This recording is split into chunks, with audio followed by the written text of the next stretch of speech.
어젯밤 북한의 ICBM급 미사일 기습 시험 발사에 우리 정부도 단호하게 나섰습니다. 사드 발사대 4기를 추가 배치하는 한편 우리 군의 독자적 전력을 조기 확보하는 방안도 검토에 들어갔는데요. 관련 이야기 나눠보겠습니다. 박원곤 한동대 교수 나와 있습니다. 안녕하세요. 네, 안녕하십니까. 네, 교수님, 우리 정부가 한미 미사일 지침 개정 협상을 공식으로 제의했습니다. 여기에서 미사일 탄두 중량을 500kg에서 1톤으로 늘리는 방안을 논의할 것으로 전해졌는데요. 이게 어떤 내용입니까? 그러니까 북한이 화성 14형 미사일 2차 시험을 하지 않았습니까? 네. 발사를 한 상태에서 한국이 대응을 하는 방법은 한 2가지가 있습니다. 하나는 이제 북한이 실질적으로 미사일을 한국을 향해 쏘거나 아니면 미국을 향해 쏠 준비를 하고 있으면 선제 타격을 하거나 아니면 이제 사드를 비롯해서 우리가 방어 체계를 갖고 북한의 미사일을 막아내는 거죠. 네. 지금 이 탄두 중량을 늘리는 거는 첫 번째 선제 타격이거나 아니면 혹시라도 먼저 우리가 타격을 받았을 때 대응하기 위해 그런 수단의 차원에서 필요합니다. 지금 우리가 갖고 있는 미사일은 이제 사거리 800km고 탄두 중량은 500kg 정도 되거든요.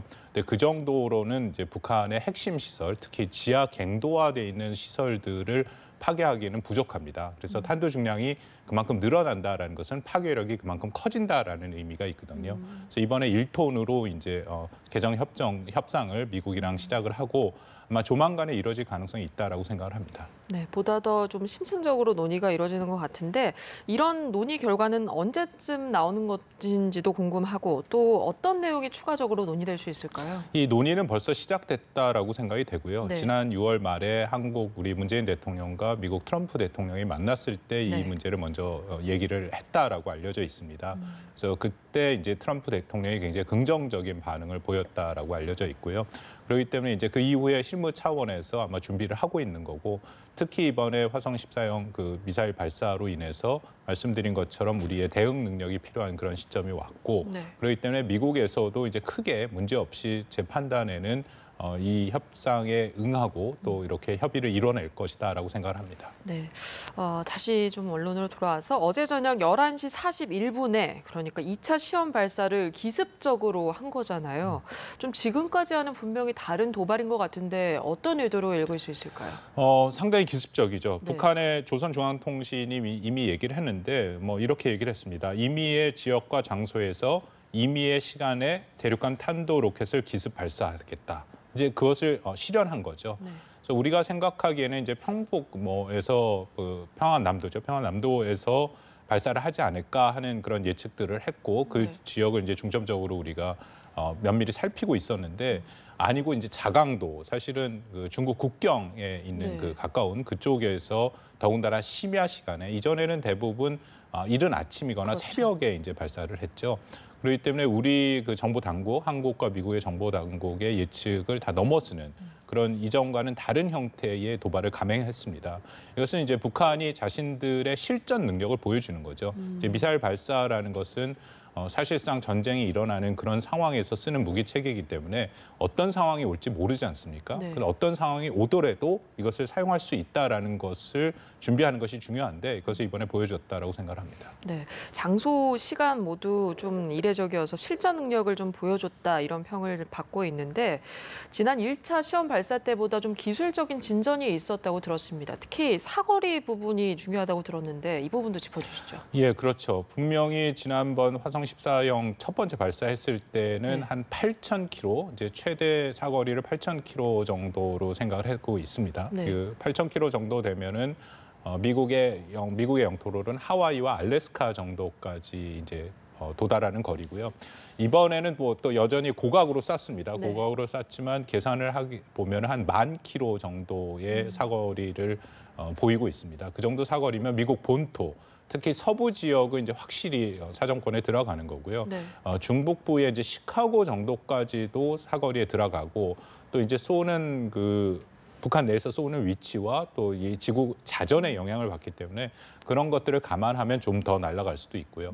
사거리 측면에서는 분명히 향상된 능력을 확실히 보여줬다라고 생각을 합니다. 네, 문재인 정부 대통령 같은 경우도 바로 NSC를 소집해서 좀 논의에 들어갔는데 북한과의 대화론이 좀 위축될 수도 있는 상황인데 문 대통령이 단호히 대응하겠지만 베를린 구상 동력이 잃지 않도록 확실히 관리를 하라 이렇게 말을 했거든요. 이런 거는 좀 투트랙 기조를 유지하겠다 이렇게 해석해야 할까요? 그렇죠. 기본적으로 현 정부의 정책 기조입니다. 대북 네. 정책 기조죠. 지금은 당연히 미국과 일본 국제사회와 협력해서 북한이 핵과 미사일의 지속적인 개발을 하고 있는 한 압박과 제재에 동참을 해서 강력한 압박과 제재가 필요하다. 네. 그래서 오늘 NSC 회의에서도 우리 문 대통령이 압박과 제재에 관련된 아주 이제 몇 가지 중요한 심지어는 독자적 대북 제재도 네. 검토를 해라라는 이제 그런 명령을 그런 이제 그 얘기를 했고요. 근데 더불어서 베를린 구상의 동력을 잃으면 안 된다. 그러니까 대화의 문은 열어놔야 된다라는 거죠. 근데 이게 참 쉽지는 않습니다. 왜냐하면 북한의 입장도 그렇고 우리의 입장도 그렇고 북한은 늘 우리 한국한테 얘기하는 것이 대화냐 대결이냐 둘 중에 하나를 선택하라라는 거죠.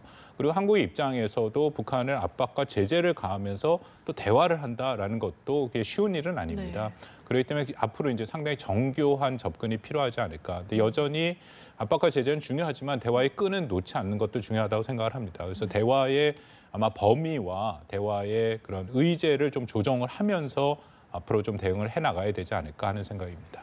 네, 그렇습니다.